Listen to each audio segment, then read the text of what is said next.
મને ગોપાલભાઈ ઇટાલિયા. માનનીય અધ્યક્ષશ્રી, માનનીય મંત્રીશ્રીએ જવાબ આપ્યા પ્રમાણે કુલ 164 જેટલી ટીપી નગર રચના યોજનાઓને મંજૂરી આપવામાં આવેલ છે. મારો પ્રશ્ન એ છે કે આ 164 યોજનાઓની જે મંજૂરી આપી છે તેમાં કેટલી ટીપી છે જેને સમય મર્યાદા પછી મંજૂરી આપવામાં આવે? માન્ય મંત્રીશ્રી. માનનીય અધ્યક્ષશ્રી, યોજનાની જે દરખાસ્તો મળે એમાં અલગ અલગ રજૂઆતો થતી હોય છે અને એને ધ્યાને લઈ આ બધાને ન્યાય આપવાનું કામ પણ આપણું છે. એમાં કોઈનું અહિત ના થાય, કોઈ ખેડૂતનું અહિત ના થાય અને બધાને એક સરખો ન્યાય મળે એ પ્રમાણેની આખી પ્રક્રિયા. સમય મર્યાદા આપણે ચોક્કસ નક્કી કરી છે, પરંતુ ક્યાંક કોર્ટના કારણે કે કોઈ રજૂઆતના કારણે કોઈને અન્યાય થતો હોય, આવા બધા વિષયો પણ આમાં ઉમેરાતા હોય છે અને એના પરિણામે માનનીય અધ્યક્ષશ્રી આ આપણને મોડું થતું હોય છે. એમાં યોજના સંદર્ભે મળેલ વાંધા સૂચનો ધ્યાને લઈ અને આપણે જે ટીપી યોજનાને મંજૂર ના મંજૂર અથવા પરત મોકલીએ છીએ. એટલે આખી પ્રક્રિયામાં માનનીય અધ્યક્ષશ્રી રૂટીન વ્યવસ્થિત ચાલતું હોય છે, પરંતુ એની અંદર જ્યારે એને સાંભળવાનો આવે, એની વાંધા સૂચનો લેવામાં આવે અને ક્યાંક ક્યાંક તો કોર્ટ કેસ પણ થતા હોય, જેના કારણે કોર્ટોના નિર્ણય ના આવે અથવા તો વાંધા સૂચનો જે મળ્યા હોય એનો યોગ્ય નિકાલ ના આવે ત્યાં સુધી એ ફાઇનલ ન થઈ શકે માનનીય અધ્યક્ષશ્રી. અને એના કારણે ભૂતકાળની અંદર પણ કહેવાયું કે આ રીતે જમીનો કાપી લેવામાં આવે છે. માનનીય અધ્યક્ષશ્રી, ગુજરાત સરકારની અંદર ક્યારેય કોઈ કાયદામાંથી પર રહીને થયું નથી. ટાઉન પ્લાનિંગ એક્ટ 1976 અને એનો અમલ 78થી ચાલુ થયો. એમાં એની જોગવાઈઓ છે માનનીય અધ્યક્ષશ્રી, શહેરો માટે, શહેરી વિસ્તારો માટે અને સાથે અર્બન ઓથોરિટી માટે એની કલમો અને એ પ્રમાણે આપણે એને ટીપી સ્કીમો આખરી પણ કરીએ છીએ.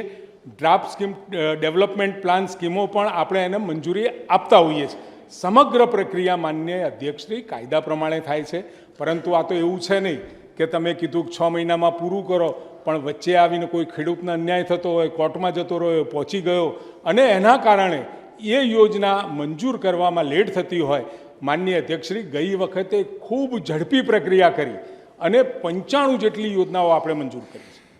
માનનીય અધ્યક્ષશ્રી, ગુજરાતના લોકપ્રિય મુખ્યમંત્રી આદરણીય શ્રી ભૂપેન્દ્રભાઈ પટેલના માર્ગદર્શનમાં 2022-23માં ગુજરાતના સામાન્ય નાગરિકો કે જેમને કોઈનો મોબાઈલ ફોન ચોરી થાય, કોઈકનું સોનું ચોરી થાય, કોઈકની ચીટિંગ થાય, આ પ્રકારના સામાન્ય નાગરિકોની પોતાની વર્ષોની મહેનતથી ભેગી કરેલી રકમને જો આ પ્રકારના ફ્રોડો દ્વારા જે આખી ઝૂંટવી લેવામાં આવતી હોય છે અને એવા આરોપીને પકડ્યા પછી જે કોર્ટમાં વર્ષો સુધી આવા મધ્યમ વર્ગના અને નાના માણસોએ જે ધક્કા ખાવા પડે એની બદલે પોલીસ પોતે જ પોલીસ સ્ટેશન થકી આ પ્રકારના ગુનેગારો પાસેથી પકડાયેલી ને પકડીને જે કોઈ માલિક છે, જેના સાચા હકદાર છે, એમને તેમની અમાનત પાછું આપવાના કાર્યક્રમનું નામ છે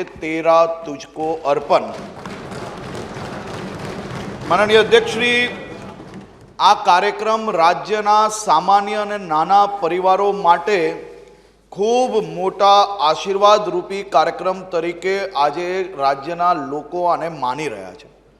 આ કાર્યક્રમ થકી માત્ર કોઈ અરજદાર જેમની વસ્તુ ચોરાઈ હોય એટલું જ નહીં, પરંતુ લોક દરબાર થકી રાજ્યના સામાન્ય માણસો જે નાની મોટી મજબૂરીમાં કોઈની પાસેથી વ્યાજે રૂપિયા લીધા હોય, કોઈકની જમીન પડાવી લેવામાં આવે, કોઈકનું સોનું પડાવી લેવામાં આવે, એવા અનેક રાજ્યના નાગરિકોને આવા કાર્યક્રમો થકી માનનીય અધ્યક્ષશ્રી ન્યાય મળ્યો છે.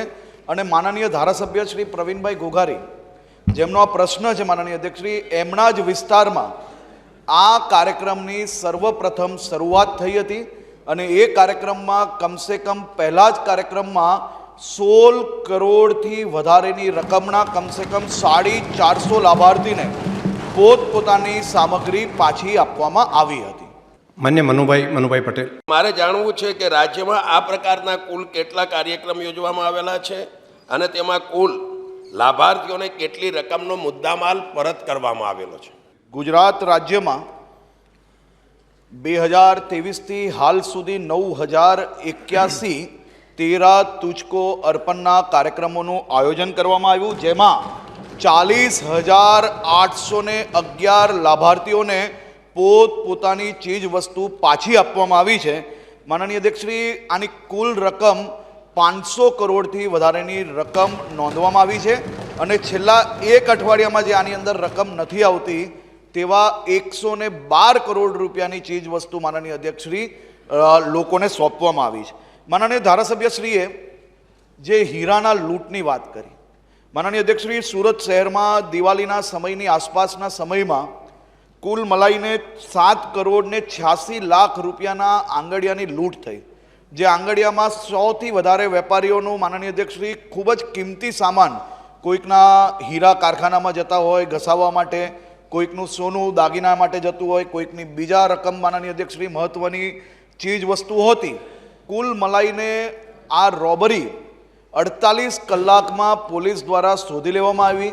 દરેક વસ્તુ લોકોની પાછી માત્ર એક અઠવાડિયાની અંદર પાછી પહોંચાડવાની સફળતા એ ગુજરાત પોલીસને પ્રાપ્ત થઈ હતી અને એ હીરાની લૂંટમાં માનનીય અધ્યક્ષશ્રી લોકોને વિશ્વાસ સરકાર પર ડબલ મજબૂત થયો અને આવી એક નહીં પરંતુ 100થી વધારે ગુનાઓ માનનીય અધ્યક્ષશ્રી, આટલા મોટા મોટા ગુનાઓ જેની અંદર ખૂબ મોટી સંખ્યામાં લોકો જોડાયેલા હોય એવા ગુનાઓ સોલ્વ કરીને ગણતરીના દિવસોમાં લોકોને પોતાના કિંમતી સામાન પાછા અપાવવામાં આપણે સફળતા પ્રાપ્ત થઈ છે. માન્ય શ્રી હાર્દિકભાઈ પટેલ. માન્ય અધ્યક્ષશ્રી, જવાબ તો મને મળી ગયેલ છે, પણ મારે માન્ય મંત્રીશ્રી પાસે જાણવું છે કે માન્ય ગૃહ અને સહકારિતા મંત્રી માન્ય અમિતભાઈ અને માન્ય મુખ્યમંત્રી માન્ય ભૂપેન્દ્રભાઈએ વિશેષ આયોજન સાથે આ નળકાંઠાના સિંચાઈ માટેના પાણીની યોજનાનું કામ શરૂ કરાવેલું છે. પ્રથમ ચરણનું કામ લગભગ 400 કરોડના ખર્ચે એકાદ મહિનામાં પરિપૂર્ણ થવાનું છે, પણ દ્વિતીય ચરણનું કામ કેટલા સમયમાં શરૂ થશે ને એની સમયમર્યાદા શું છે માન્ય મંત્રીશ્રી જણાવો. માનનીય અધ્યક્ષશ્રી, નળકાંઠાનો વિસ્તાર સાણંદ, બાવળા અને વિરમગામ, આ 3 વિસ્તારના જે ગામો છે, 39 જેટલા ગામો, માનનીય અધ્યક્ષશ્રી કેટલાક ગામો 14 ગામ અને 5 ગામ, 14 ગામ માનનીય અધ્યક્ષશ્રી નવા કમાન્ડમાં આપણે એનો સમાવેશ કર્યો છે. ફતેહવાડીના 20 ગામ અને નર્મદાના 5 ગામ. માનનીય અધ્યક્ષશ્રી, એક બાજુ ફતેહવાડી કેનાલ જાય, બીજી બાજુ નર્મદાની કેનાલ જાય અને આ ટેલ વિસ્તારના કમાન્ડ વિસ્તારના ગામોને પાણી મળતું નહોતું. ઘણા સમયથી આ ફરિયાદ હતી અને સાથે આ બંનેની જોડે જે કમાન્ડ વિસ્તારમાં નહોતા એવા 5 ગામ, એમની પણ ઘણા સમયથી માગણી હતી કે અમને નર્મદા અને ફતેહવાડી અમારા જ વિસ્તારમાંથી પસાર થાય છે તો અમને ઇરિગેશન સિંચાઈનો લાભ મળવો જોઈએ. આદરણીય અમિતભાઈ શાહ સાહેબના ધ્યાને આવ્યું કે ખૂબ આ નળકાંઠાના વિસ્તારમાં, આ કમાન્ડવાળા વિસ્તારમાં પાણી નથી મળતું અને એની વચ્ચે રહેલા જે 5 ગામ છે એને પણ પાણી આપી શકાય. આદરણીય ભૂપેન્દ્રભાઈ પટેલ સાહેબે આશરે 1536.86 કરોડના ખર્ચે આખી યોજના મંજૂર કરી. એમાં જે પ્રથમ તબક્કાની છે માનનીય અધ્યક્ષશ્રી, એ આપણે યોજના પૂરી થાય છે અને બીજા તબક્કાની જે યોજના છે આશરે 1500 કરોડની આસપાસની માનનીય અધ્યક્ષશ્રી એના ટેન્ડર થઈ ગયા છે. ટેકનિકલ પ્રોસેસમાં છે માનનીય અધ્યક્ષશ્રી. ટેકનિકલ બિડિંગ અને સાથે પ્રાઇસ બિડિંગ એ ખુલતાની સાથે એ કામ આપણે એ કોન્ટ્રાક્ટર નક્કી થઈ જાય એટલે એ કોન્ટ્રાક્ટરને આપી અને 27 સુધીમાં પૂરું થાય એવું આયોજન કરીએ છીએ. માનનીય અધ્યક્ષશ્રી, તેરા તુજકો અર્પણ કાર્યક્રમમાં આદિજાતિ વિસ્તાર એમાં કેટલી રકમ પાછી પરત કરવામાં આવી છે? માનનીય અધ્યક્ષશ્રી, ગુજરાતના પ્રત્યેક નાગરિકોને તેરા તુજકો અર્પણ કાર્યક્રમ થકી કંઈક ને કંઈક, એટલે માનનીય અધ્યક્ષશ્રી આ કાર્યક્રમ થકી આદિવાસી વિસ્તારમાં ખાસ કરીને માનનીય સભ્યશ્રીએ જે પૂછ્યું છે, જેમ કે નવસારી, તાપી, ડાંગ, વલસાડ, આવા આદિવાસી અને છેવાડાના જે ગામડાઓ છે ત્યાં બી તેરા તુજકો અર્પણ થકી માનનીય અધ્યક્ષશ્રી 2315 નાગરિકોને 105 કરોડ રૂપિયા પરત મળેલ છે. એ માનનીય અધ્યક્ષશ્રી આ માત્ર ને માત્ર 2022ના એન્ડિંગથી લઈને હમણાં સુધીનો આંકડો છે.